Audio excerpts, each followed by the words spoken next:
I should probably turn on my camera. Hello. What's going on, everybody? We're off to a great start.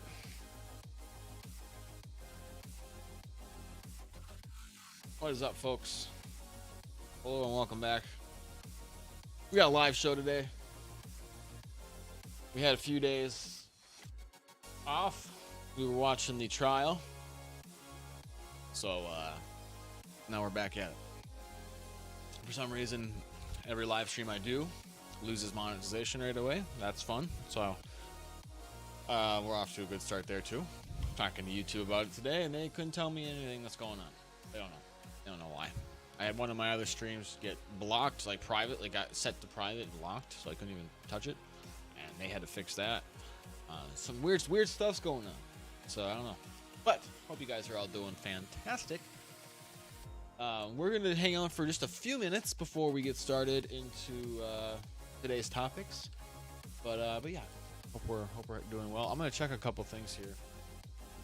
I want to make sure my stream is doing all right.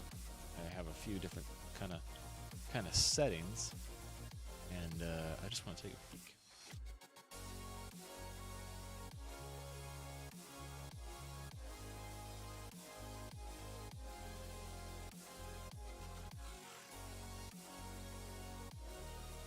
All right,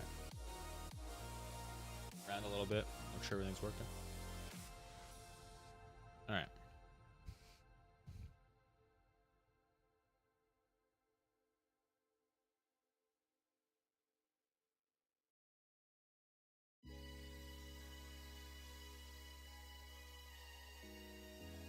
Cool. I think we're good.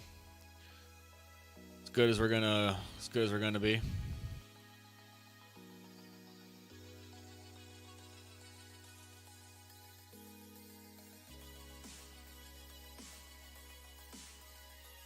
I gotta.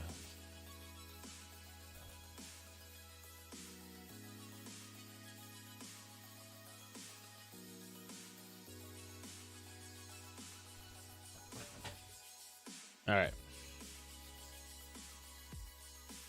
I gotta get a new microphone, folks. Gotta get a new mic. It's on the wish list.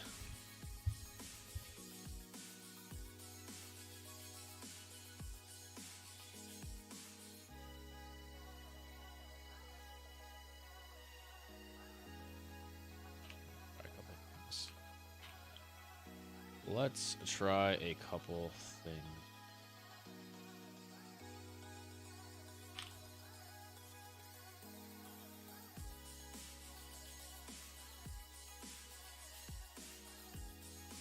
Test.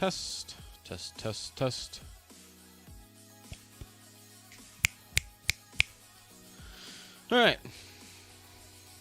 I guess we'll go with that.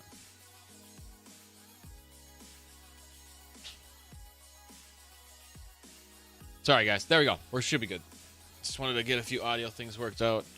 Hopefully the sound's a little bit better or louder. I don't know. I was having some, like, it's a quiet spot. I haven't EQ'd this mic yet, so. All right.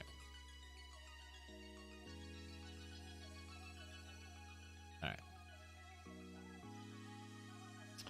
Cool.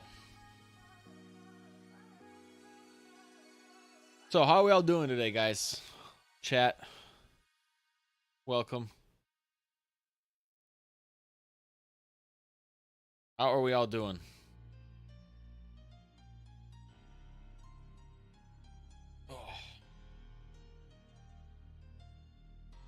Just got some Whataburger. I'm ready to go. Turn down the music just a little bit.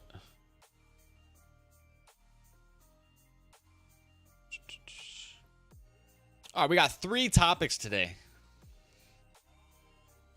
We got 3 topics.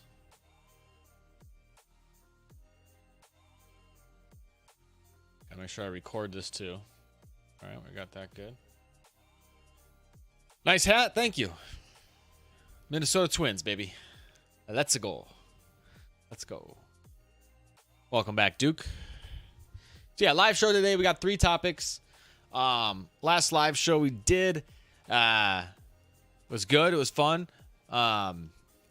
We've had done a couple live shows now. I'm gonna be honest. I'm not that great at them. I'm getting better. I hope I'm gonna get better at them. It's a lot different talking about stuff around the news live and trying to cover it and get everything right, or get at least say things the way you think in your head you're saying them. So I know we've had some good takes and some bad takes, everybody, but I'm hopefully I'm getting better at it, and or I will get better at it. But yeah, bear with me, because I stumble over my words a lot. I'm not the best speaker, but I enjoy covering different things and looking at things and giving my takes on them and getting your takes on them as well. So if you haven't, keep an eye out for the live streams and the videos that come of the live streams. And if you do like them, consider subscribing to the channel and joining those streams and checking out the videos when they're posted. Hit the bell notification. It's always a good way to stay tuned. You can like it if you want or dislike it if you want. Personally, it doesn't really matter, I don't think, because YouTube's gotten rid of the dislike button, and they're probably going to get rid of the like button for all we know one of these days. But do you? But I just appreciate you bearing with me and being here. So that's awesome. Thank you so much. I know we had some heated people in the comments when it came to Doctor Who. So we might have to revisit that topic, because I feel like I need to clarify a couple things. Because people got very, very upset about my takes on Doctor Who. And I may have misspoke on a couple of things too, but either way, like I said, we're getting experience under our belt with these live shows.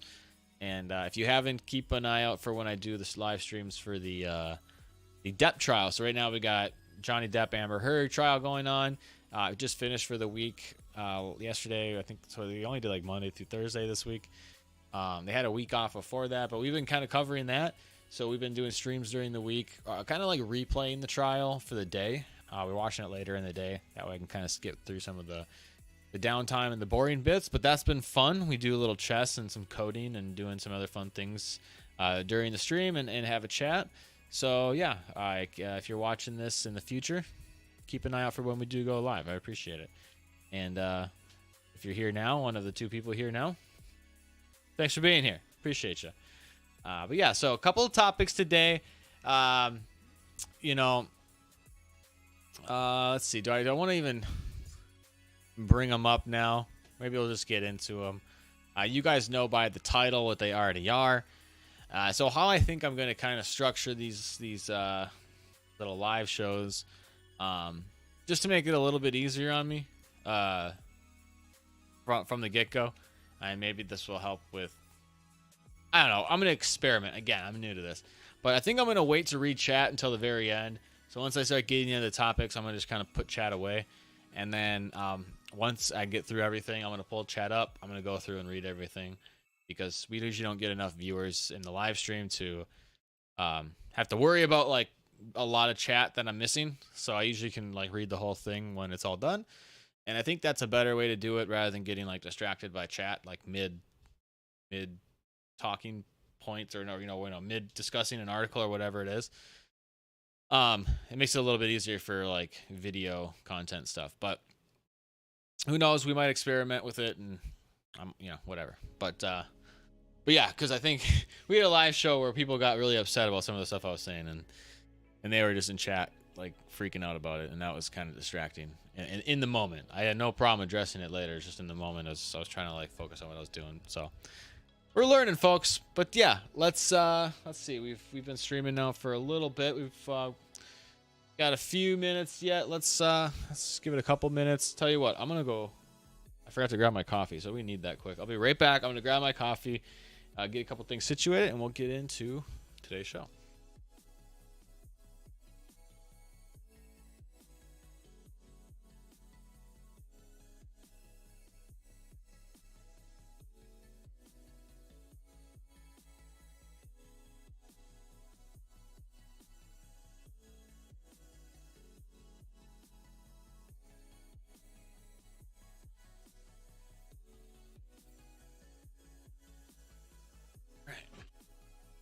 Big old thermos here.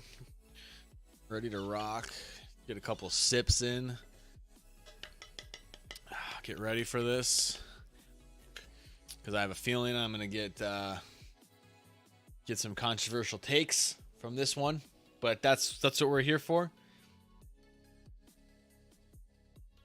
It's absolutely hilarious. I think I've lost almost 100 subscribers in the past week. But I totally expect that. I think it has to do with what I'm talking about, my political leanings, as well as just the content in general, because it's not the same content I've been doing for the past year. So people are like, "What the hell is this? I didn't sign up for this." So there's a lot to it, but it's been an interesting week. Again, it doesn't really bother me because I kind of expected it, but I am curious to see where the leveling out point will be. You know, where it'll level out. Either way, not a worry at all. I like doing what I'm doing here, so this will be good. But let's see here. Do I leave the ears on or not? Duke, what do you think? Ears on or ears off? I think I should take them off. I think it looks better. Audio wise, it's better to have them on so I can hear myself and my sound levels, but whatever. I'll put them on when I need to put them on. Okie dokies. Let's put chat away and let's get into live. To do.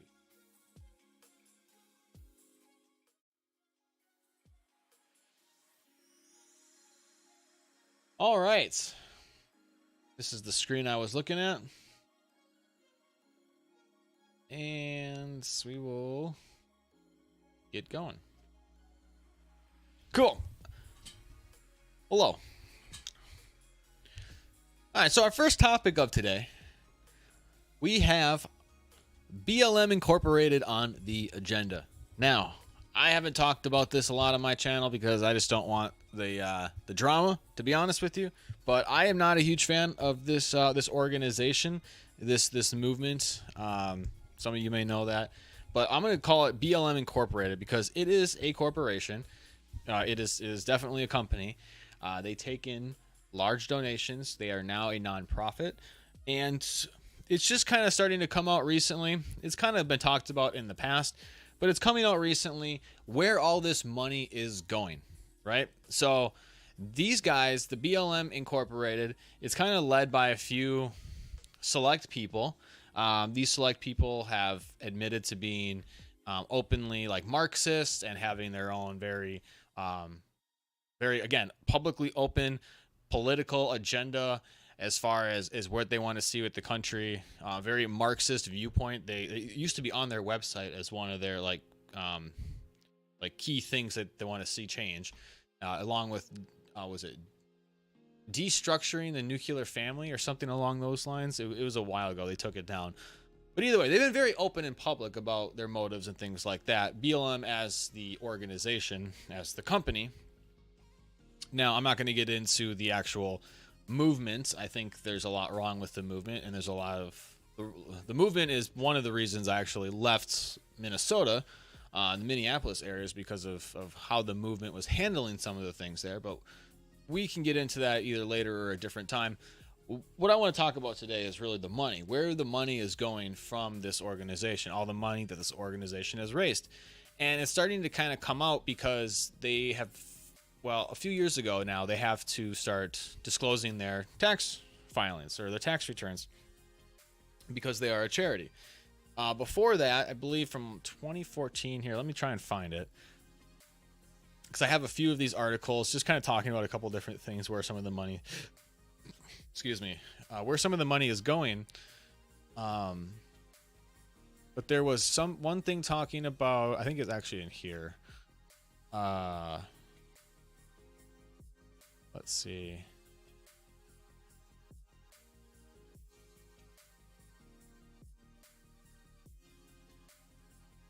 I got my cats fighting in the other room. That's fun. Always good stuff when you start live streaming.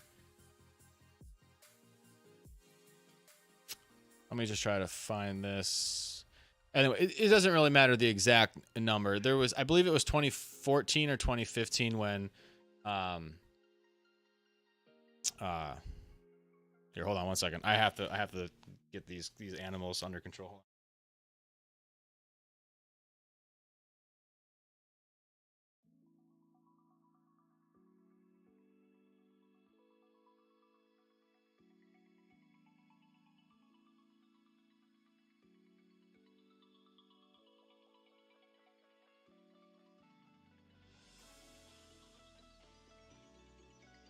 All right, get back to it here. All right, so there was a time when for a long period of time the BLM organization, and I had to dig through here a little bit more, and maybe I'll see it when we go through this in a little bit. But for a long time they were kind of under an umbrella of a different company or a different nonprofit, so they didn't really have to disclose their particular individual like tax returns or stuff. We're basically their financial records of where the money was going, being that they are a nonprofit. And let's see. So in 2013, yes, from 2013, and I believe it was up until I want to say 2017 or 2018. I'd have to find it again in here. That's when they had to start disclosing where things were going. Which is where things started to get a bit interesting, because we started to find out what they're doing with all this money that is being raised. So I found an article here. Again, there's tons of different articles on what is going on here. This lady, Patrice Cullors, is kind of the main focus of a lot of this. She is the co-founder of this organization, BLM Incorporated. And what bothers me so much about this is, regardless of what you think of the movement, she's basically using a movement for her own financial gain. And this is kind of the evidence. Like, the fact that she's not in jail for this is beyond me. But so here's one bit of it. 12 million BLM spent at least $12 million on luxury properties in LA, Toronto tax filing. It was kind of a weird title, but either way. So they're spending a lot of money on properties. This organization has raised a lot of money off the sympathy of people being killed, essentially, right? Because that's what happens. Somebody gets killed. BLM raises a big fuss in that city, right? A lot of people get upset. BLM comes in as an organization, gets everything fired up even more, gets all the activists involved. They raise a ton of money. None of that money goes to that community at the end of the day. They keep all the money for themselves, and they start buying houses and properties like this. So we have a $6 million Southern California compound. The one in Toronto is the funny one, because Cullors bought this. They bought this this property here in Toronto, and well, first of all, she used it as a place for a birthday party for her son, and a place to celebrate Joe Biden's presidential win in 2020. So they're just spending money, buying houses for their own fun, for their own doing. Like, where's the money actually going? Why isn't this money going back into, black communities, right? It's Black Lives Matter. That's the whole organization. Why isn't it going back in to these communities? Why is, let me see here. I forget exactly how much here. There's the amount is here.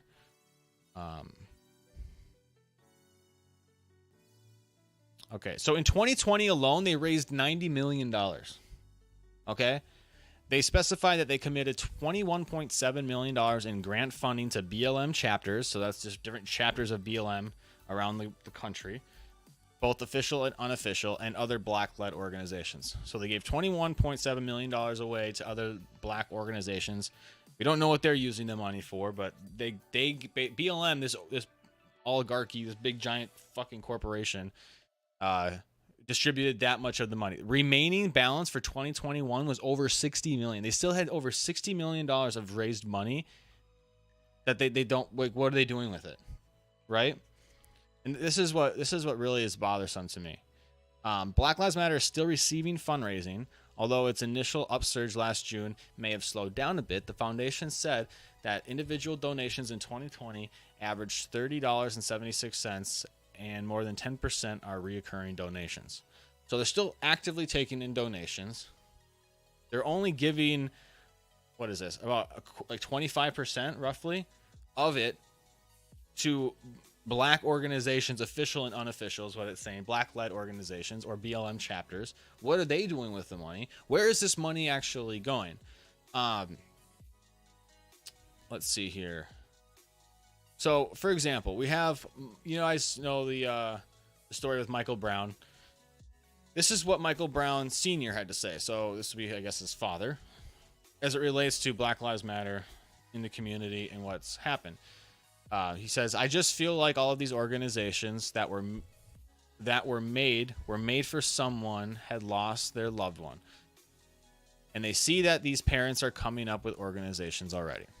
So basically, what he's saying is, when this happened in this community, the local community created their own fundraising, their own organization. BLM came in. BLM should know, or he's saying that they already do know that these communities have their own local organizations to help out. They should be able to get on board with those organizations and support them and their families. And they're going through this, and they're not. They're coming in and they're basically siphoning all of the donation money from these communities when these things happen. And they're buying freaking mansions with it. And we'll get into some other uses of their money, which is just kind of crazy.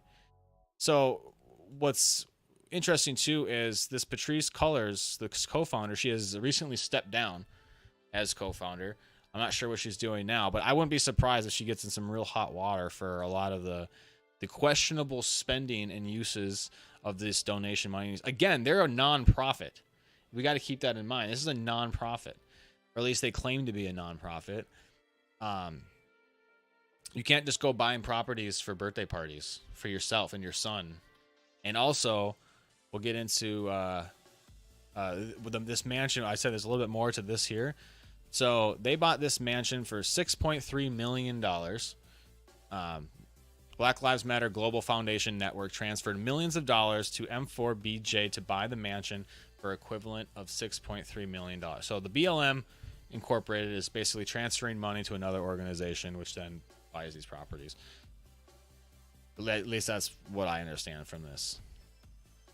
Let me see here. So I gotta find the exact kind of paragraph here, because I thought this was kind of ironically funny, and I wouldn't be surprised if it was very intentional. Anyways, this home is kind of some special significance. All right, I'm just gonna read this here. Black Lives Matter transferred millions to a Canadian charity run by the wife of its co-founder to purchase the sprawling mansion that had once served as the headquarters of the Communist Party. This mansion used to be the headquarters for the Communist Party, and Black Lives Matter just paid $6.3 million to buy it. M4BJ, a Toronto-based nonprofit set up by Janaea Khan and other Canadian activists. Janaea Khan, I believe, is the wife of Patrisse. Yeah, Patrisse Khan Cullors. So that's her wife. They're lesbians, apparently. Yeah, I get this whole agenda they're trying to push. To me, BLM Incorporated is basically just a front for the LGBTQ movement and Marxist movement in general. Again, I'm not talking about the BLM movement. Like, if you can think of what you want to think about racial inequalities and whatnot. That's not the point of any of this. The point of any of this is the organization itself, their questionable spending practices, and their leaders, and what they believe in, and what their ultimate goal is with the organization. That's kind of what I'm trying to focus on here. So a Toronto-based nonprofit set up by Janaea Khan and other Canadian activists snagged up the 10,000 square foot historic property for the equivalent of $6.3 million in cash in July of 2021, according to Toronto property records viewed by the Post. Khan is the wife of Patrisse Khan Cullors, a co-founder of Black Lives Matter Global Foundation Network and a self-avowed Marxist. She resigned from the group last year, a month after the Post revealed that she had spent $3.2 million on homes in Georgia and Los Angeles. Khan Cullors vigorously denied that BLM donations were being used to buy the homes. So maybe she's actually used, maybe this is her own money, but where's she getting this money, right? Like, it's questionable. I'm interested to see where this goes, because I would not be surprised if in, I don't know, 20, 30 years, maybe less, that this goes down as this organization, like this goes down as one of the biggest scandals in history. Like the biggest swindlings in history. Just the fact that they're basically using this they're using this movement that is very racially charged, very racially motivated. There's a lot of passion and empathy and sympathy in this movement, and they're using that for their own financial gain. That's very much what it looks like, and I wouldn't be surprised that in a few decades, if there's like documentaries on this crap, once more and more comes out about it. All right, to purchase the Toronto property named by the Wild Seed Center for Art and Activism came to light amid mounting concerns over the U.S. activist group's lack of transparency in its finances. So this is Janaea Khan. That's her wife.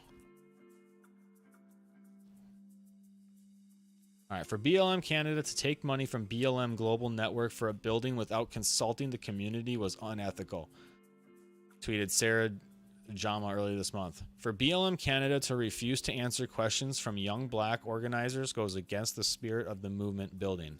So they're almost fighting within their own community now, or within their own organization, is what it looks like to me. It's just crazy that so much money has gone into this, and this lady right here has basically used it for whatever she wants. So here's another interesting article. This came out. This is all coming out recently. This was all in the last few days. A lot of this like new stuff is coming out. BLM paid co-founder's baby daddy nearly 5 times more than Trayvon Martin's foundation. So I guess the Trayvon Martin Foundation. Again, this is regardless of what you think the outcome of these cases or any of that should be. It just goes to show like what's going on with these people that are running this organization. So the organization gave $200,000 to the Trayvon Martin Foundation. It was a nonprofit set up by the slain teens' parents to provide support to the families that have lost children to gun violence. All right, so they gave $200,000 to Trayvon Martin's foundation. All right, they gave. Let's see. Let's go up here. This was kind of like spread out a little bit. All right, they gave $969,459. So let's just round it up to a solid million. They gave $1 million to. she gave $1 million to her baby daddy. For quote live production, design, and media for his company. So she can get 5 times more to her baby daddy for his little startup, but she can only give $200,000 to the Trayvon Martin Foundation for children who are a victim of gun violence. Which I think that's not a bad, if you're talking about children a victim of gun violence, a lot of that gun violence is within their own community, and that's sad. That is really sad. No child should be a victim of gun violence, in my opinion. There needs to be better like safety training and better policing in these communities, and that's just my opinion on the matter. But I think that maybe that's not a bad organization. Who knows what they're using the money for, but I think it's better than giving it to your baby daddy for a startup when your whole organization is a nonprofit founded around the principles of racial justice and equality. Yet it's only when it's you're only using the money for your selfish means. All right. So there's just a few articles. I have these all linked in the link down below. You can go to the link tree and see all the links for today's show. I'm just curious to see more about this. I really haven't seen much about Black Lives Matter for a little while now, for a couple of years, or at least a year and a half. They've been kind of quiet. I think it's kind of interesting. Right before the election, there was this big BLM push, at least from the organization side. And now that the Democrats are in office, you don't really hear anything about it anymore. Like they're not really getting anything from, like, the BLM side isn't getting anything from the Democrats, and the Democrats aren't really getting anything more from the BLM side because they've been kind of quiet. So they had this it just seemed from an outside perspective that this organization, as well as the political party, had a very kind of tight relationship. you don't really see that anymore. At least it's not talked about in the media. I don't really see any articles or things about it. I don't really see any articles or things about, you know, BLM doing anything specific for any communities, or building any schools, or building any, you know, low income housing. Or I don't see BLM actually putting in any tangible things. And maybe that's just me not being in that in that world as in depth, where I don't see the articles or see the things happening. But what I do see is them spending money, at least the organization spending money, this lady here, on things for herself, for her baby daddy, and for her own wants and desires, and giving very little to other people. So very interested to see where this goes in the next decade or so. You know that another black individual will end up being shot by a police officer. It's almost statistically impossible for it not to happen again, just like another white person will be shot, or another Indian person will be shot. Like, it's going to happen at some point.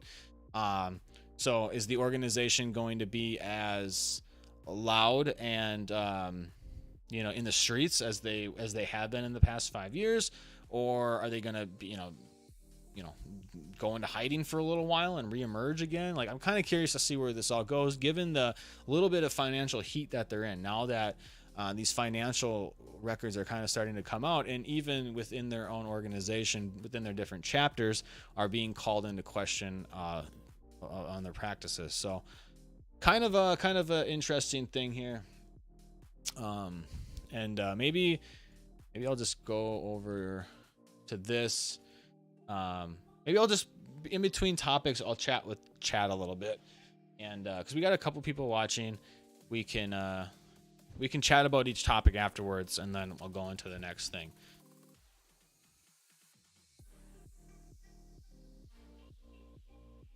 But I guess overall, my opinions on the Black Lives Matter movement and the organization, I think the organization is one of the worst organizations ever to exist. I think it is a complete and utter a scam. I think these people should be locked up. I think their agendas that they push and they peddle, they're very public, they're very open and blatant about it, and I disagree with all of them completely. I don't agree with Marxism.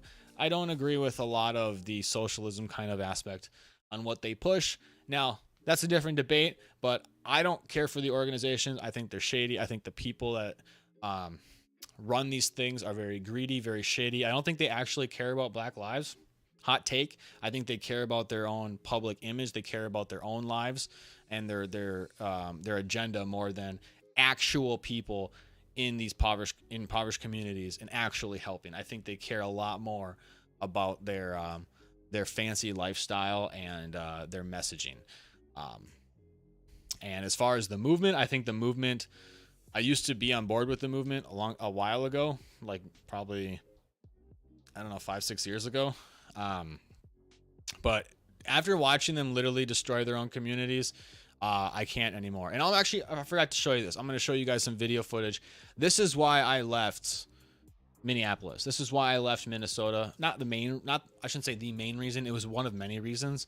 But this is a big one. This is a big reason, is because this is what the people were doing to their own communities, to their fellow peers,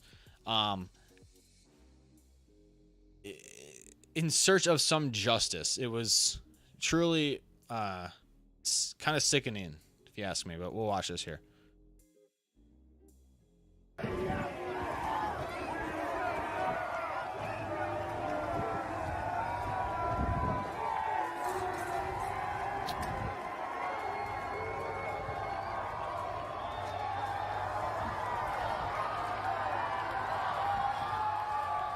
It's like a third world country. I remember when they boarded all the buildings up. Yo, is this you, around bro? there. Is this you? Do I know how to put it in reverse? Bro, how old are you, bro? You 13? Damn. So this is in Houston. Fucking bow and arrow, man.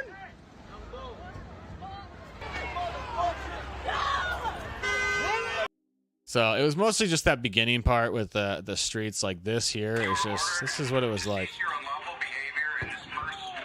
I don't know how much of this was actually Minneapolis, so I know you guys are gonna come at me in the comments. That wasn't Minneapolis, blah blah blah blah. But I could pull up videos of just Minneapolis. Trust me, I lived there, and the attitude of these people, that what they were doing was right and was just, kind of just blew my mind. So I don't really agree with the movement. I definitely don't agree with the organization. That's kind of my stance and my 2 cents on it. I don't think that makes you a racist if you don't agree with the movement or the organization.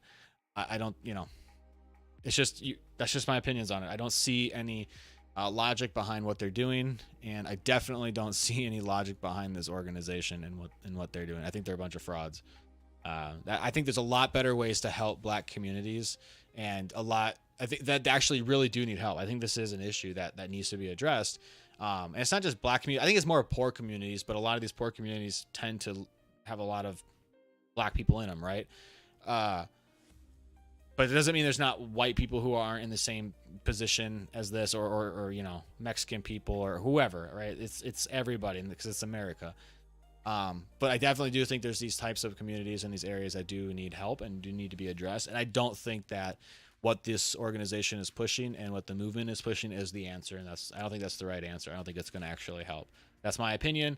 But you guys can have your opinion. You can let me know what you think down below. So, cheers.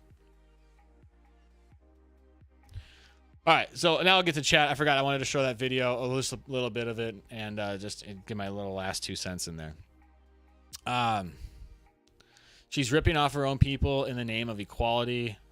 Yeah, seriously. What's going on with BLM? Because mainstream media is pathetic or hiding the truth. Yeah, they are. They really are. Everything's been quiet. Like, once Biden got put into office, in my opinion, everything just stopped being talked about. Before that, it was all BLM. It was all police need to be defunded. Literally, it was such a big thing, especially in Minnesota or Minneapolis, at least. Like, defund all the police. Like, no justice, no peace. We're gonna destroy everything until we get what we want. And the minute the election was over, fucking nobody said anything. It's just mind blowing that nobody. It's like I feel like I'm living in the Truman Show sometimes, where nobody seems to recognize this. Where do people actually think the money would go? Didn't they get enough through looting and now looting the funds? Yeah, they're preying on people, using emotion for money. I agree. Imagine how pissed off black community will be once the truth comes out years later. And that's the thing. Actually, it's coming out now, and I've watched interviews of people who are kind of who've basically talked to better than me, gone to the streets and said some of these facts about what BLM has been doing with the money to black individuals in America, and who may or may not be on board with BLM, because surprisingly enough, there's a lot of black individuals who don't support BLM. It's not like all black people are on board with BLM, but they're once they hear what's going on, they're like, nah, that's bullshit. They sold us this idea that they're on our side and they're going to, help our communities and do these things that are good for us.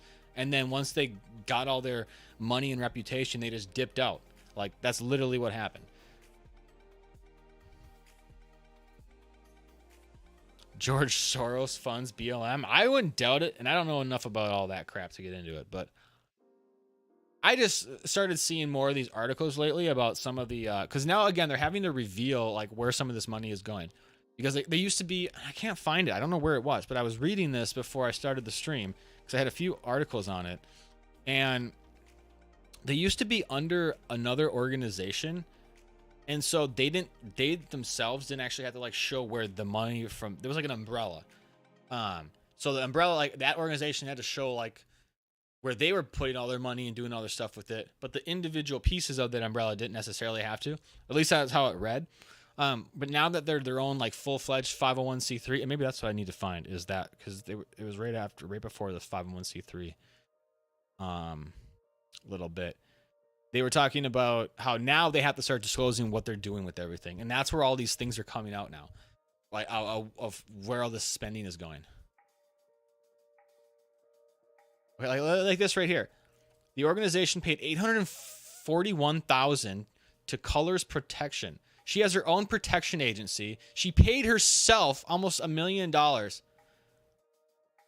because her brother owns a security company, so she basically gave $1 million to her brother out of the organization's money.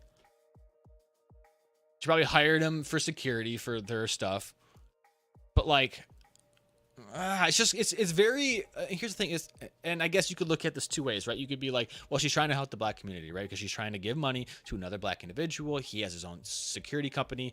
You know, we have a black individual who's now started his own company. Let's give money to within that community, right? We're trying to help the community. So she's giving money to another black individual who's in the community. The problem is they're related. That's the problem. The problem is there's a real conflict of interest when you're a nonprofit and you're giving almost $1 million worth of money to someone you're related to as a business transaction, which you probably could write off as a nonprofit for security purposes if you actually need security and you need to spend the money on security. But you giving it to your brother raises some red flags. So I don't know. It's just like shit like this is messed up. So I'm assuming, look right here, they paid over $2 million to Bowers Consulting Firm, which is owned and currently which is owned by current board member. How do you say his name? Shaloma? Fuck, I can't say his name. Bowers. Okay, well, I don't know what that means, but either way, I don't know. It just seems like this lady here has built up a real she might be the ultimate scam artist. I don't know. I don't know if she literally just said like, I'm black, I'm a lesbian, shit, let me take all these people's money. Like, just, I'm going to be the head of all this and I can do what I want. I don't know, it's just very questionable. It's very questionable. I think, here's the thing.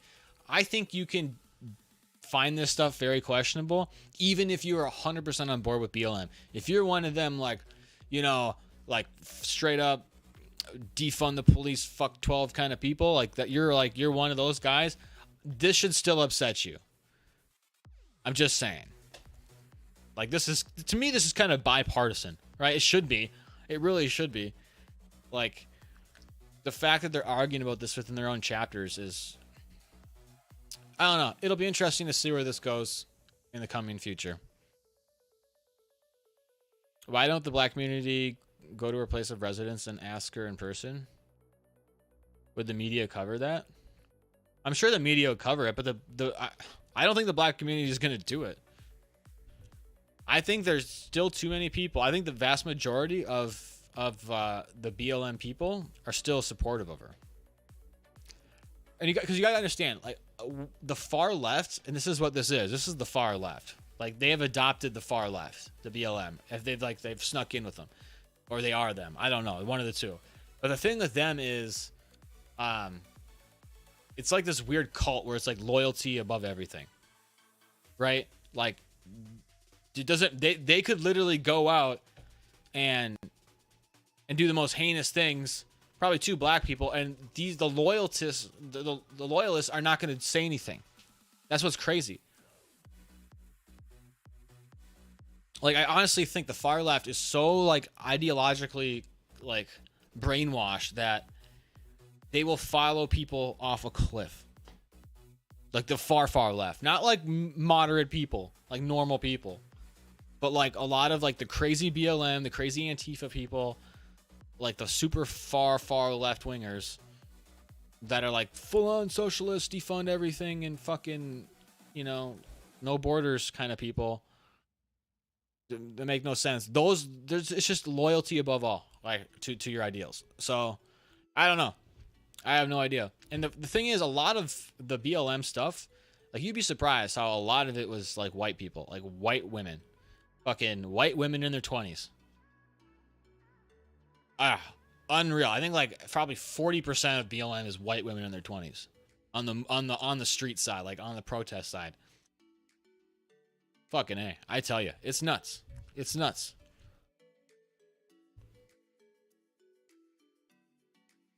So I think these people are hurting the black community. I don't think they've done anything good for the black community. I think they've actually done a lot of harm.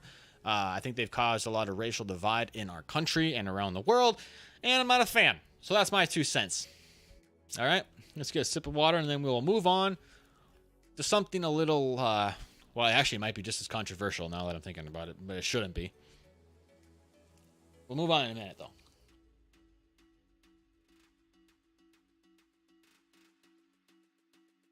Duke, John, you guys agree? Well, I'm glad I got two people that agree with me, because once I put this out as a video, I am going to get lit the fuck up. I already know it.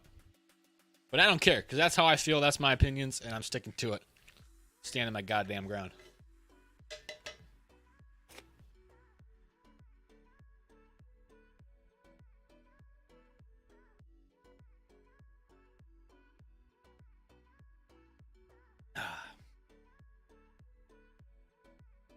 All right, we probably spent way too much time on that last topic, though. Not gonna lie.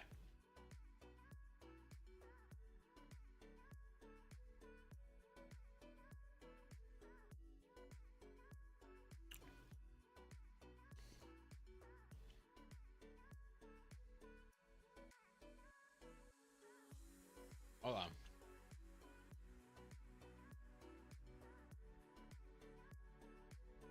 Is gas expensive where I'm at? Yeah, it's like over $4. It's ridiculous. All right, we're going to get into the next thing here. I'll talk to you in a few minutes, chat. All right. I don't think I need these. At least not yet. Elon Musk. You love him or you hate him. I said this in the last one, and a lot of you guys hated him. A lot of you guys loved him. I told you so. But this whole Twitter buy, this whole thing with Elon buying Twitter has been kind of interesting, if you ask me, because it's getting some drama, and there's actually some financial bits in there that you got to take into consideration for this to make sense, I think. And I didn't really realize this until recently, but now there's, Elon Musk is trying to maybe possibly back out of this deal. Meanwhile, Twitter is saying, no, you cannot back out of this deal. We made a deal, even though just a few weeks ago, Twitter did not want anything to do with this deal, it seemed like. There's a lot of back and forth going on, so I kind of wanted to talk about it today and get into, kind of an overview of what's going on with Twitter and what are some potential things that could happen. So, you guys all know Elon Musk wanted to buy Twitter. He was basically valuing Twitter, I think it was around like $50 some, and we'll get into a video. I have a video by Ben Shapiro. I know there's a lot of you probably hate Ben Shapiro, but the reason I like this video is because he explains what's going on from like a financial numbers side on this topic in a very short, condensed way, very, very well, and I'm very bad at that. So I just want to we'll get into that in a little bit. But he was offering basically around $50 some a share, I forget the exact amount, and it was valued at closer to around, I want to say $30 some a share. So he was offering more than it was actually worth, and Twitter's like, no, we don't want to do that. We don't want to give you control. And all of a sudden, the left, who used to love Elon Musk, it seemed like, because they're the electric car people, right? Everybody's like, coal's bad, yeah, but batteries good, yay. Elon Musk makes batteries, yay. Cars, yay. So Elon Musk was a good guy. Now he's a bad guy because he wants to buy Twitter and make it have more free speech. Either way, whatever side you're on, I don't really care. You guys can battle it out in the comments down below. That's fine. What's interesting about this, though, is the little back and forth with Twitter, because now Elon Musk is saying, whoa. You guys told me before that 95% of Twitter's user base was actual human beings. You said 95% of only 5% of Twitter's user base was bots. And I'm not on Twitter, but everybody on Twitter, I guess, knows this, that it's definitely more than 5% of Twitter's user base is bots, are not real people. And he knows this, and he is saying, well, hold on. It's a lot higher number than you guys were saying. And if this is true, then maybe it's not actually valued at $50 some. Maybe it's not actually the value of what I was offering you. So I don't know if I want to do this. And now Twitter is saying, well, hold on. You committed to this. You have to do it now. We're going to push the deal through, which is their right to do. Because why is this all happening? Well, because Twitter's fucking stock is going like this because of it, right? And that's the whole funny bit about it is, let's take a look at this stock here quick. Oh shoot, I got to make this a little smaller. Go like that and like that. Anyways, either way, you can see it. So you see the stock was around $34. It got all the way up to like $50 some, almost where Elon Musk was valuing it at, and now it's kind of crashed. Okay, because now with talks of Elon Musk saying that, most of Twitter is bots, it's not actually worth that much, blah blah blah, the stock has started to crash, and now Twitter is saying, well, hold on. You committed to $54. And now our the stock is plummeting and Twitter's freaking the fuck out, basically. Right? The stock's plummeting, Twitter's freaking out, and they're like, well, now you have to buy it. Now you have to buy it for the 50 because we're going to lose everything. Our shareholders are going to kill us. So now they want to push it through. Elon, however, either one of them actually can back out of the deal, and I think it's $1 billion penalty. If they back out, it's like $1 billion penalty. But for somebody who's worth $240 billion, $1 billion penalty is not that much. That's like you having $240 in your bank account to your name and you give up $1. Yeah, you really don't have, that's still, you know, it's like 0.5% of your worth, but it might actually be worth it. And here's why. If the stock price drops from his value, let's say he was going to offer 50, okay, and then it drops down to, let's say it bottoms out at 35, right? Let's just use hypothetical numbers. Say it bottoms out at 35. And Elon comes back and says, well, now I'll buy Twitter for 40 or for 45. It's still $10 a share cheaper than what he was paying originally. He's going to save over $1 billion if that happens. So the $1 billion penalty, he's still going to, at the end of the day, he's going to pay less for Twitter by doing that method. Theoretically, if they still let him buy it and all these things or whatever. It's a very interesting subject, and it's very interesting to see what's going to happen in the coming weeks with this. Because of, if you just look at the last 6 months, Twitter was at $47, and it went all the way down to $35, $32, and it went all the way up to almost $50, and now it's back down to $36, all within 6 months, right? Like absolutely insane. It's just been all over the place, and you just see this big hump here, and that's Elon Musk offering to buy it. Everybody wants to be on Twitter now that fucking free speech is back, baby. Yeah, let's go. Everybody's buying into this, and now talks of him backing out because of the bots and all these other things with Twitter. And I think, honestly, I think Elon's just trolling Twitter a little bit, if I'm going to be honest with you. I don't actually know, but that's just my guess. The fucking stock just plummets again, and Twitter's losing their mind. Absolutely losing their mind. So let's just get into the article. I did my explaining of it. That's probably very poor. But let's look at this article a little bit, and then we'll get into the video right at the end here. All right, so from this is CNN Business. I don't like CNN, but I'm going to use them as you know, so you guys know I'm not like looking up just right-wing sources or something. We got CNN here. All right, New York, CNN Business. Nearly a month after Twitter agrees to sell itself to Elon Musk in a stunning $44 billion deal, the fate of the acquisition remains very much uncertain. In recent days, Musk has said that the deal cannot move forward until he sees more information about the amount of spam and fake accounts on the platform, and has flippantly pushed back at careful explanations from Twitter CEO Parag Agrawal on the matter. That fucking dude who says free speech isn't important or whatever he said. I forget what he said in the interview. Twitter, meanwhile, remains unwavering that the acquisition will go through. In a statement to CNN Business on Tuesday, the company said it intends to close the transaction and enforce the merger agreement. Again, so because they both agreed to this, so technically Twitter can be like, no, we're doing this no matter what. You can't hold it out. Like, there's no right to that. Like, you do the deal or you don't. And if you don't do the deal, it's $1 billion penalty. So it's basically as simple as that. Now, Elon can just back out of it and pay the $1 billion, and that's not going to hurt. For most people, that would ruin you. For most people, you'd be stuck doing this deal, okay? But you're dealing with Elon Musk, who's got $240 freaking billion, which is absolutely insane. Musk's back and forth with the company is widely viewed as him setting the stage to renegotiate the offer price or else back out of the deal entirely. No matter what happens next, however, one thing is certain. Musk has created a big mess for Twitter, the effects of which will not be easily or quickly undone. And in the meantime, the company's employees, users, and shareholders hang in the balance. In one scenario, Twitter is bracing for an innovative but erratic billionaire owner who is expected to cut some staff, overhaul the leadership team, and potentially undo years of content moderation efforts with uncertain outcomes for advertisers, users, and the morale of the staffers who remain. Holy shit, that's okay. This whole paragraph here is a very fucking biased thing from CNN there. Everything else made, some pretty, made sense. Very objective. This is very objective there.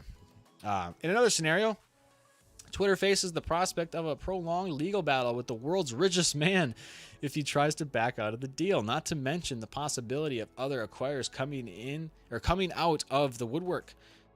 Somebody else could come in and want to buy Twitter. Who knows? Bezos coming in. Who knows? The result could be unending background noise that adds to the challenges for Twitter to hold on to staffers that regain momentum. Just like the momentum I lost speaking there for a minute. Okay. So that's kind of where we're at. They're kind of in a little standoff, Twitter and Elon. Elon's kind of got Twitter on the string, on the ropes. You know what I'm saying? Let's real quick hear what Yahoo Finance has to say, because they're basically making it sound, I think, like Twitter has all the power here, which I disagree with. I think it's very kind of clear cut what can happen here. There's a couple options, right? But let's just hear what these guys have to say. Is following this story for us, and Dan, we know there's been some back and forth. It looks like Elon Musk is trying to get a better deal, but Twitter might not be coming to the table on this one. Yeah, that doesn't sound like they're coming to the table at all or have no appetite for this at all. According to reports, Twitter's top lawyer essentially said there's no such thing as putting a deal on hold. And that's in response to, obviously, Elon Musk saying that the deal was on hold because he didn't like what he saw when it came to bot numbers. Now, this really goes back to when he originally wanted to purchase Twitter, obviously $54.20 per share, $44 billion. But right now, I mean, Twitter's trading well lower than that, $73.29. So, obviously he's going to be paying a little bit of a premium there if it sticks at that. And so, a lot of people are now thinking, is he purposely trying to distance himself from this, playing up this bot discussion just so he has a way to get out? Now, yes. I mean, well, that's the thing, right? He posted earlier today basically a meme. I kind of disagree with him, though. I don't think he's purposely doing it to get out of the deal because, again, you can't just back out of the deal based off of that. I don't think. Again, you can correct me if I'm wrong in the comments if you're like a legal person who knows a lot more about this. But from my understanding, the deal is like already been committed to on both sides. If Elon wants, he can back out. It's just going to cost him a penalty. I think he's talking about these things because they're true. I think there are more bots than Twitter says there are. I think Twitter is probably way overvalued. And I think what Musk is maybe trying to do is maybe he's trying to get the world to realize what the true value of Twitter actually is. And he doesn't really care the cost to do it because it's not going to hurt his pocketbook at the end of the day. And I think Elon Musk is that type of guy who I think he will do things out of principle, even if it costs him a little change. I think he'll think that he'll do things for what he sees as the greater good. And I think if we can get people on this realization that Twitter is overvalued, is full of spam bots, is full of all these things, it is not what they say it is. I think he might be, maybe he is intentionally trying to, I don't know, crash the stock, but more or less, maybe he's just trying to get the stock to reflect the actual true value of Twitter, of what it should be. And maybe he will back out of it, pay the penalty, and then in the future try to repurchase it for a better deal. I don't think they're at a point now where they can negotiate the price anymore. I think that, from my understanding, the price has been set, and like they've agreed to it. And if there wants to be changes, he's got to back out and do a new deal. That's my understanding. I could be wrong, but I have a feeling Twitter's been pretty overpriced from the get-go. I don't know. Of Twitter showing that it runs only bots, and it's only run bots, and that the Twitter board has known this the whole time.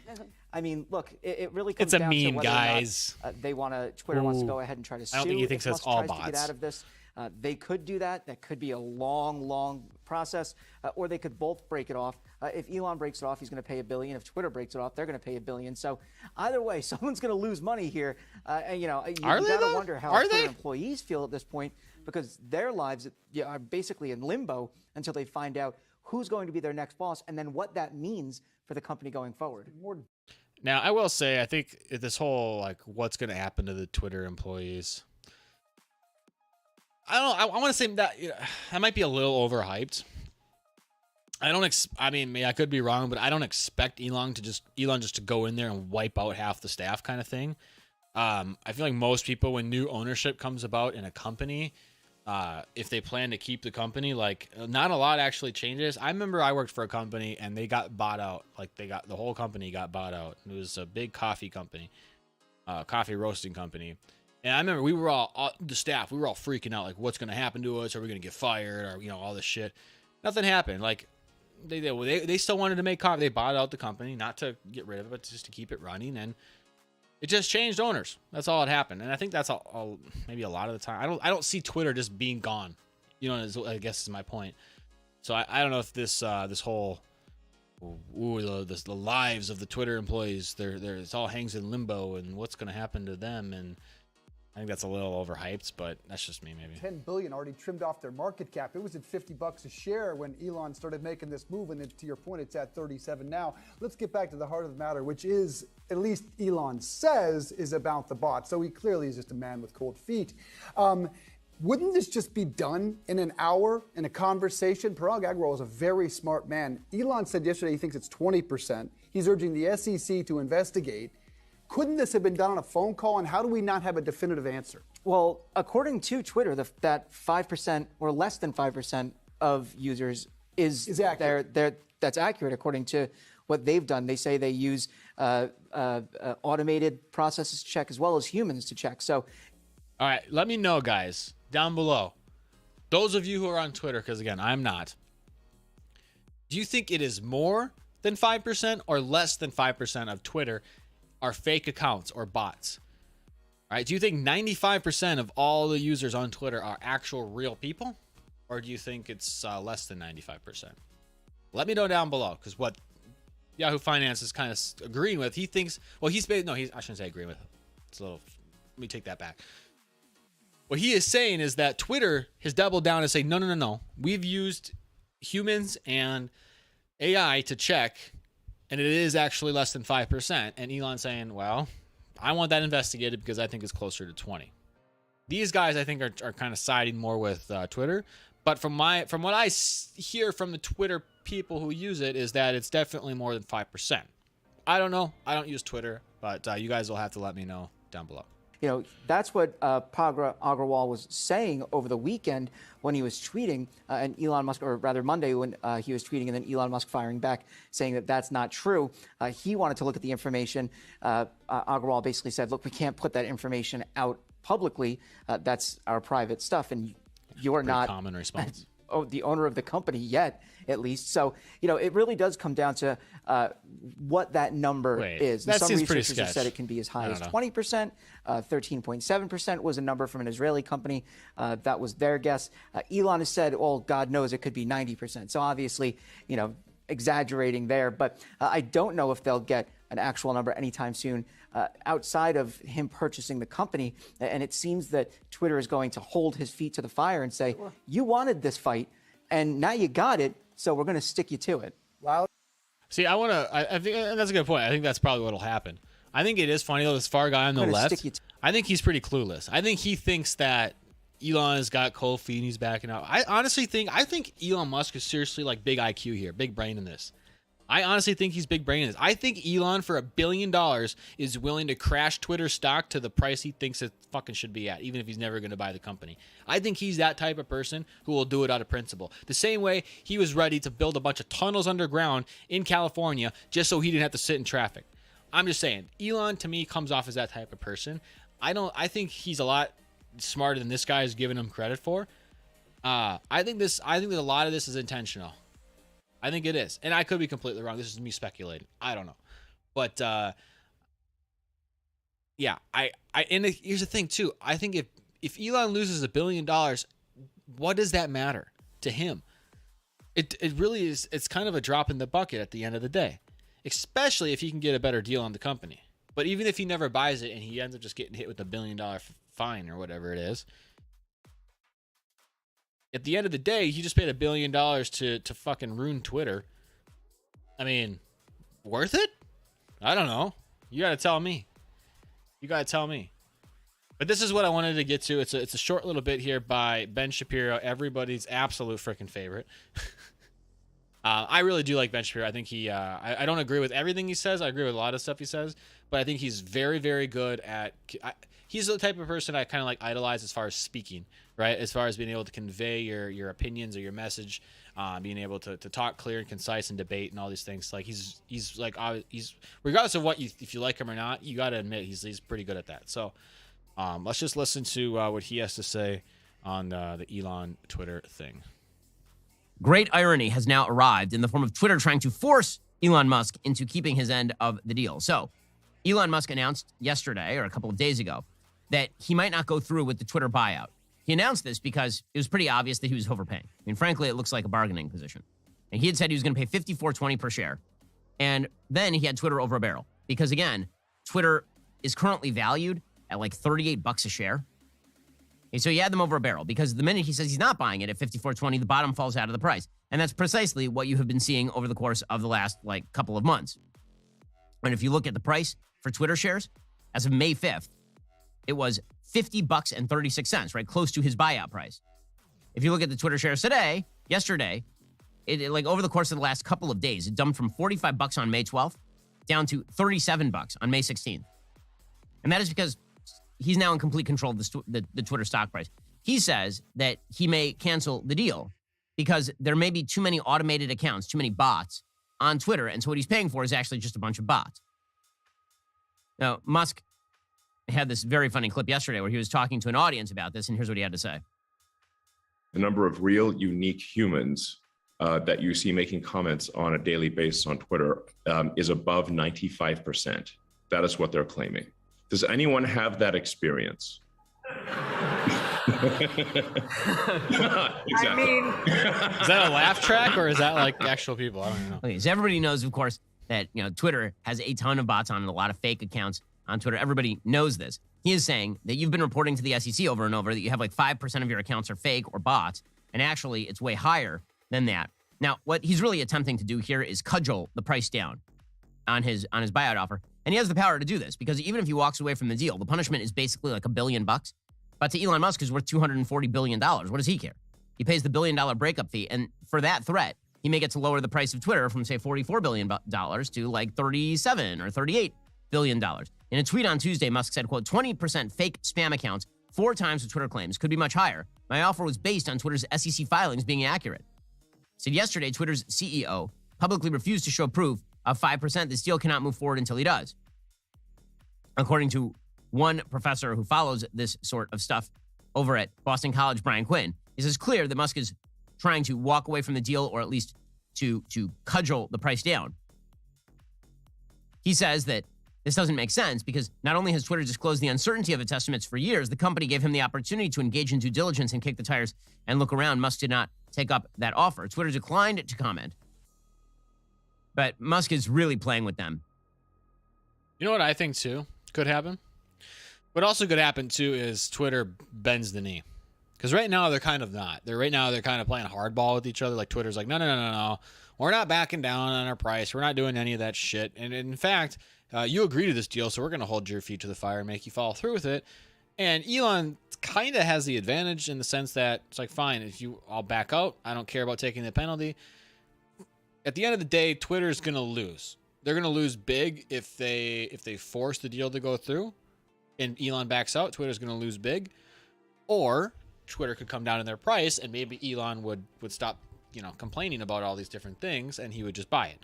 And I think maybe that might be better for Twitter. Who knows? Like and that's what Ben's kind of saying too, is like he's got him by a thread. He's got him on a string, right?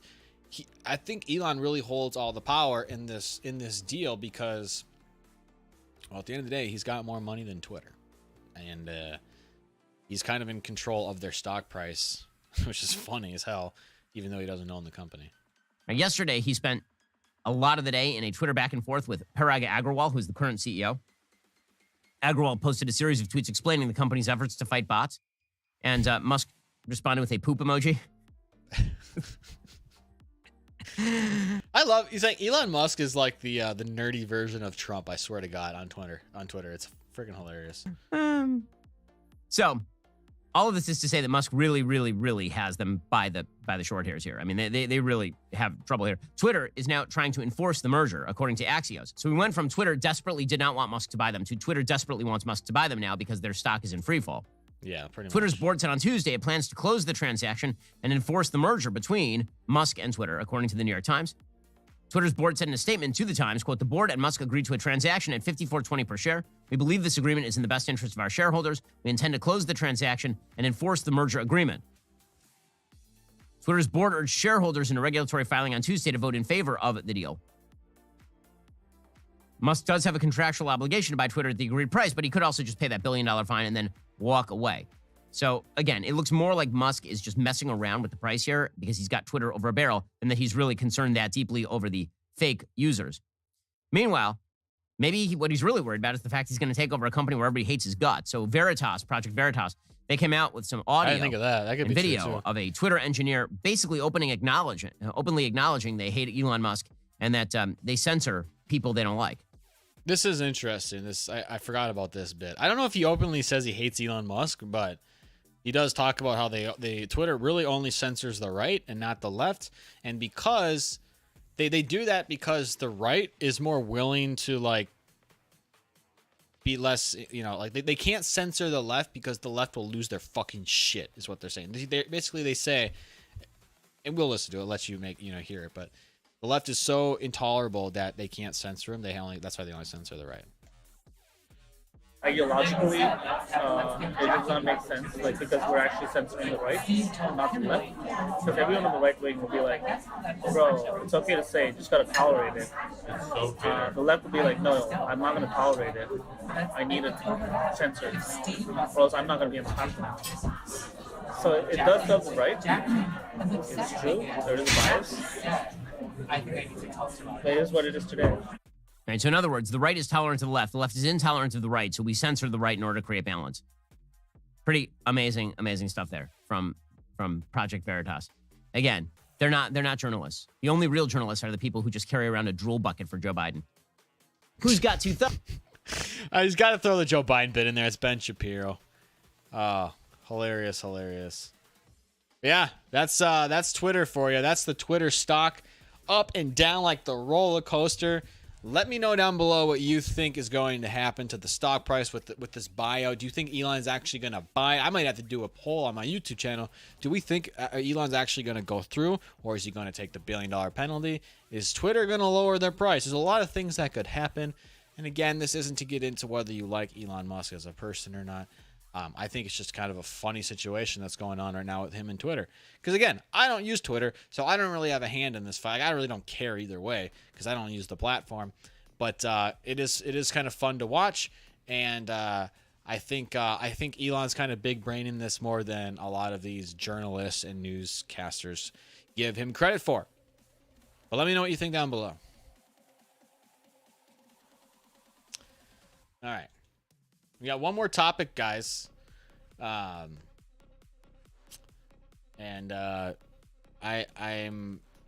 one might get me in the most trouble, even though it shouldn't.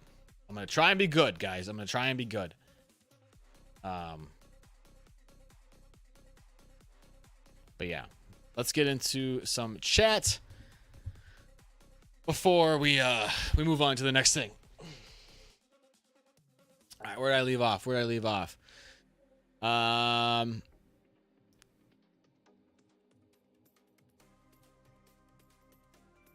Bot apocalypse. Okay, I see bots. Won't electric cars be too expensive for most of us? Probably, seeing as a lot of people still buy used cars, right? There's still a lot of vehicles that are not bought new. Still use, like, my car's, I just got rid of it, but it was 17 years old, right?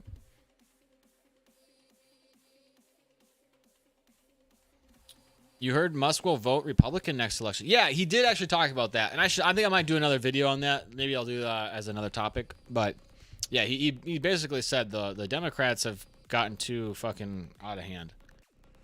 Without getting too into like the actual reasons, but yeah, he was saying that. they're too in bed with the unions and all these other shit, and especially as when you become a business owner, you start to realize how fucking bad the Democrats are, because they just try to control everything. Everything gets more expensive and shittier. Is basically what happens on a business side. And big businesses like Amazon and things like that, they love the Democrats because when more regulations get put in place, it takes out their competition. So let's say Amazon now has to pay an extra $1 million a year because of some new regulation. Well, they're just basically paying $1 million a year to get rid of 10% of their competition that can't follow that regulation. So they're perfectly fine with Democrats putting all sorts of new regulations in, because super huge companies can usually afford to eat those costs, or they can lobby to change certain things that'll benefit them. But I need to come out to Outback, Queensland. Do a show here. Welcome anytime. I don't mind the roos and the snakes. There's snakes here. We got fucking pit vipers around here. Fucking venomous snakes around here in Texas. We don't have kangaroos though. Actually, I guarantee you there's kangaroos in Texas. I guarantee you there's kangaroos in Texas. Not wild ones, but I guarantee you there's kangaroos in Texas. There's more fucking tigers here in Texas than there are in the wild. I read that. I don't know if it's actually true, but I read it, so it must be. Twitter is at least 1/3 bots, you think. Okay, interesting. John seconds that. Elon knows what he's doing. I kind of agree. I think he does. I don't think he's an idiot. If he was an idiot, he wouldn't be the richest man in the world. Twitter designed by DARPA, military industrial complex, CIA, to spy on us and collect our data. They also track and trace us. Hey, maybe. I don't know. I'm not on it. Same reason I don't use TikTok. I don't want the communist Chinese fucking watching me. You know what I'm saying? You know what I'm saying? Musk's effect on global markets and stock prices is huge. Or Musk's effect, yeah. It is crazy how much one dude is affecting like the S&P 500. You know, because the S&P 500 you gotta think about is like the top 500 biggest companies all combined, and like what their overall trend is. So to be able to affect that, I feel like it's big. Has he affected the S&P 500? I don't even know. Maybe. I haven't even looked into this. Let's look into it. Let's look at the S&P 500. Oh, I bet you he has. It looks like he might be. Holy shit. Kind of is, actually. I don't actually know. Maybe not. Great video project. Or great video by Project Veritas. Yeah, I did think that was interesting. And it's interesting too, because like the what's the guy's name? Whatever, the CEO fucking Twitter guy. He came out in an interview and said, like, you know, basically like free speech isn't as important as other things as it relates to Twitter. For as an American, because he's an Indian guy, I don't know if he's like was born in India or here, but I feel like other places obviously have different values, right? They're not like in America, we value free speech highly. Like it is literally the First Amendment, okay? Like it is it is our everything, free speech, okay? And our guns, but mostly free speech, right? So in other cultures, it's not as big of a thing. They don't necessarily have the same protections for free speech. You know, it's kind of whatever the government says you can say at the time, and if none of that bothers you, then you get along fine with the government. Fine, you know what I mean? But they don't have the same protection, so they don't value it the same way. So I get that vibe when I see that the Twitter CEO, because he doesn't seem to value or think of free speech in the same way as most Americans do, in the same way that guy in that video that you just saw doesn't either. He's basically saying, well, it just is what it is. We censor the right and not the left, because the left, if we don't censor the right, the left will actually like lose their mind and they won't use the platform, and then we'll lose money. And the right doesn't actually care if we censor the left, because the right just wants free speech. So we don't censor the left because the right wants free speech, but we censor the right because the left wants us to. And that's so we can keep our bottom line. And that is like that is like the anti-free speech, right? Like that is like the opposite of free speech, right? Australia gave up guns and now has all the power. Yeah, you guys are giving up your free speech over there too, which is kind of unfortunate. You guys are, I mean, you don't have it in a constitution, which sucks. You guys should like restructure your whole entire country into a constitutional republic. Get yourselves a John Adams and a couple other guys and draft up a fucking document and get yourself some rights, baby. That's what I'm saying. Get your guns back and get some speech. You know? That's what I'd do. Might be, I don't know if I'd actually do it. It might be a little tough, but that's the way to go, So that's why I also think I'm very fortunate to live in this country. I think United States is the greatest country in the world because of those protected God-given rights, like free speech. So, but yeah, interesting stuff, guys. All right, we got one more topic we're gonna get to here in just a second. I gotta move some stuff so everybody can see. Same in New Zealand. Yeah, I hear you.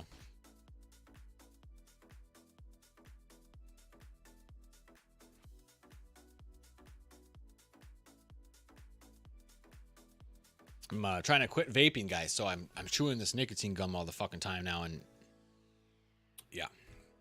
So you're wondering why is he chewing gum all the time? Stop chewing gum. I'm trying to quit, guys. I'm trying to quit. All right, it's working. It's helping. I haven't had nicotine in my vape for like a month and a half now.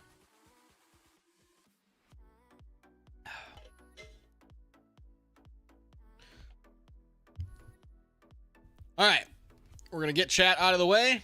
And we're going to talk about our last thing for the evening. Last time I talked about a TV show, I got in some hot water. We're going to see if we get in some hot water again. All right.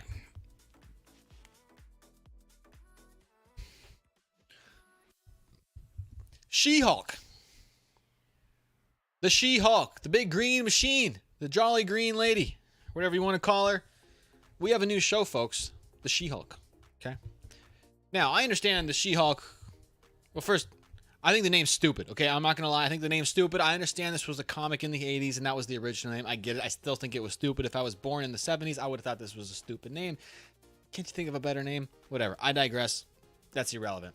Either way, comics, She-Hulk. I've never seen the comics. If you have, let me know what you thought down below, please. But I've never seen the comics. However, I did just see the trailer. And I'm going to keep this segment a little short today, but I mostly want to do this so you guys can let me know what you guys think. But the trailer for this film, or for this new show, is a new Marvel show. It's going to be on Disney Plus, called She-Hulk, where again, it's a Hulk as a she. Okay? Following me? It's about I think it's going to be 9 episodes. There was something very off-putting about the trailer. And I want to see if I'm the only one or if you guys agree with me. And also, we're not there yet, but once this comes out in August, I might do a follow-up video on what it's actually like when it comes out. And then those of you who have seen the comics or actually have something to compare to could tell me, what was the lady actually an attorney? Because apparently it's the She-Hulk, the fucking superhero female attorney at law. What is this? Let me read this. She-Hulk, attorney at law. Stupidest name ever. I'm sorry. It's just a stupid name. She-Hulk. Can't we think of something better? I don't know. I'm just saying. Again, it's the original name. I understand that. I completely get it, but just Stanley, come on. I don't know if you made the name up, but think of a better name, buddy. No disrespect. Cheers. Either way, we're gonna watch this trailer, and I want you to tell me if you think that it's weird. Okay, honestly, I think the CGI is not that great. There's so much uncanny valley here. It is blowing my mind. Something is completely off. Now, I understand that Marvel has a lot of superheroes. Even the other Hulk has a little bit of that uncanny valley to it, but something about this is just wrong. I don't know if it's the lack of budget in the show. I don't know if it's the fact that, and I've heard people argue this, that it's not done yet. The CGI isn't done yet. Why are you judging it when it's not done yet? Here's my thing: if the CGI isn't done yet, you shouldn't be putting a trailer out for it. The CGI on the trailer should be done. Like, that's how I view it, right? Are you gonna put like Okay, if you're gonna put pictures of food items on a menu, you don't put shitty pictures of food items on the menu. Is all I'm trying to say. Like, if you're gonna put out a trailer of this all new, like, it's number 2 on the trending page, for crying out loud. It's got what, fucking 18 million views in the last 3 days, and you're telling me the CGI isn't done yet. Okay, that's all I'm saying. It seems a little odd that would be the case. Either way, something's wrong with it. Let's get the ears on. Let's just check it out. And I want to say this too. I'm a Marvel fan. I like the Marvel stuff. All right, I like all that shit. So I'm hoping it's good. I just think it's something about it looks like fucking weird. Let's watch. Being a superhero is a trial by fire. Who's gonna protect the world if not people like you?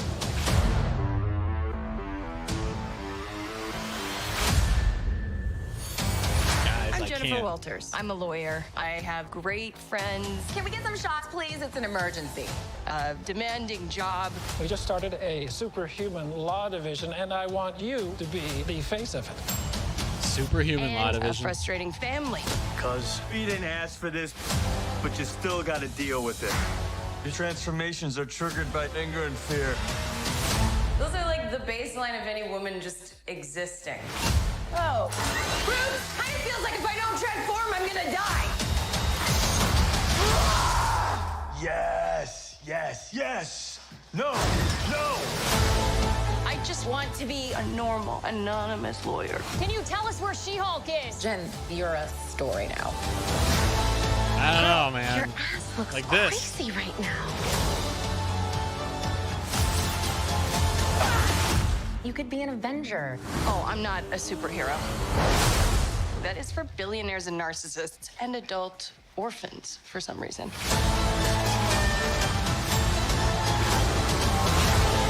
All right, what do you? Is there anything more depressing than dating in your 30s? Yeah, this is the best date I've had in a while. What's that face? Should we split some fries? Let's get those to go. See what I'm saying? Okay, I'm sorry. I don't know. Is it just me? Because something does not seem right about that. Like the CGI. Something seems really off about the CGI. Is it just me? I don't know. You guys will have to let me know down below.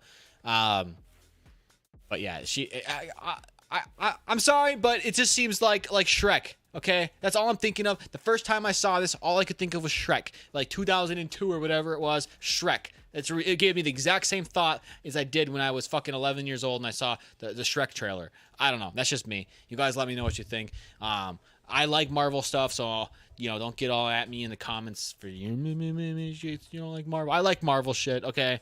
And it's just not because it's a she and it's a Hulk. I just think it's a stupid name, and I think the CGI looks pretty terrible right now. Apparently, I'm not the only one, though, because half of this video is disliked. They got rid of the dislike button, but I can still see it, god damn it. All right? So let me know what you think down below, but that was pretty much it. She-Hulk, it comes out, I think, in August, so we'll have to look forward to that. See what it actually is like, if the CGI does get fixed or not, and how it relates to the actual comic. Is she actually an attorney? I don't know. We're going to find out. Let me know in the comments down below. Cheers. Thanks. All right, guys, what do you think? What do you guys think? What do you think of She-Hulk? Huh? Chat, what do you think of She-Hulk? I told you what I thought. I'm going to get fucking lit up for it in the video I post, but what do you think? Huh?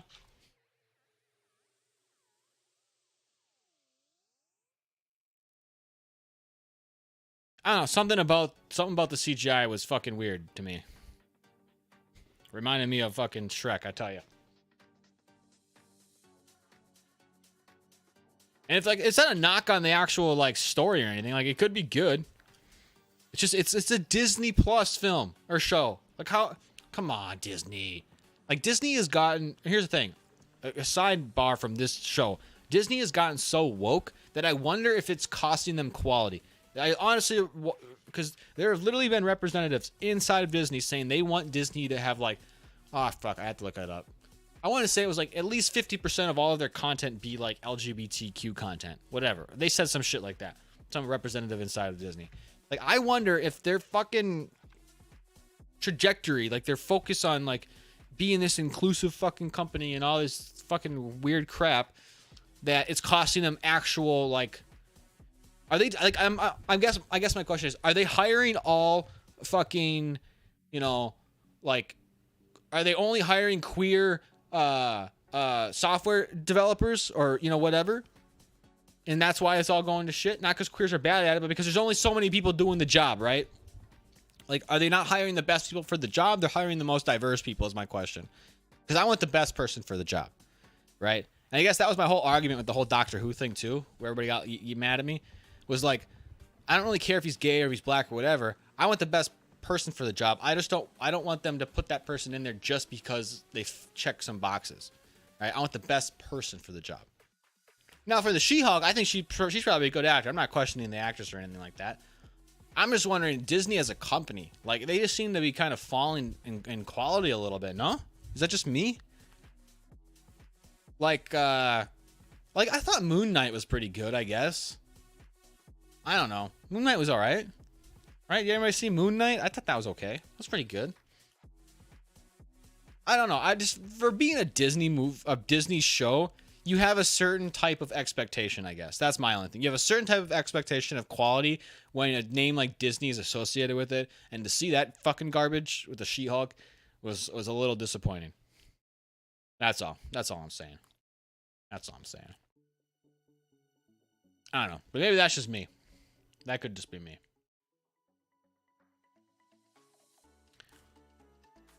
Maybe I'm just getting old. And I'm used to the older days, the old times, the old days. You know? Good old days. Stop making so much sense. I don't make any sense. I swear. I don't feel like it makes sense. Am I making sense to y'all? God damn. God damn. All right, well, you know what? I think that's going to wrap up our live show today. You know, we got a little hour and a half stream. I got a little over an hour worth of videos to edit down. Got 3 topics good, so it's been good. It's been a good show. Good show. I think we're getting the hang of these, getting a little better each time. Duke, I do appreciate you being here. Thanks for hanging out and chit-chatting with me in between topics. It's been good. It's been good. Keep an eye out. I might do a stream later on Twitch. I haven't decided yet if I'm going to be doing any gaming. I haven't decided if I want to do a stream where I'm just like coding, doing some coding stuff, or if I want to do a Twitch stream. But yeah, either one. And then keep an eye out for the videos that are coming. If you haven't yet, subscribe, please. I've lost so many subscribers recently. We need to get them back. So if you do like the content, consider subscribing. Hit the bell notification. You can stay tuned in when I post the videos and the live streams. And if you think there's somebody that would enjoy watching this too, consider giving it a share. But you guys have a fantastic day. Peace, love. I'm glad you like the haircut, Duke. Cheers. Bye-bye.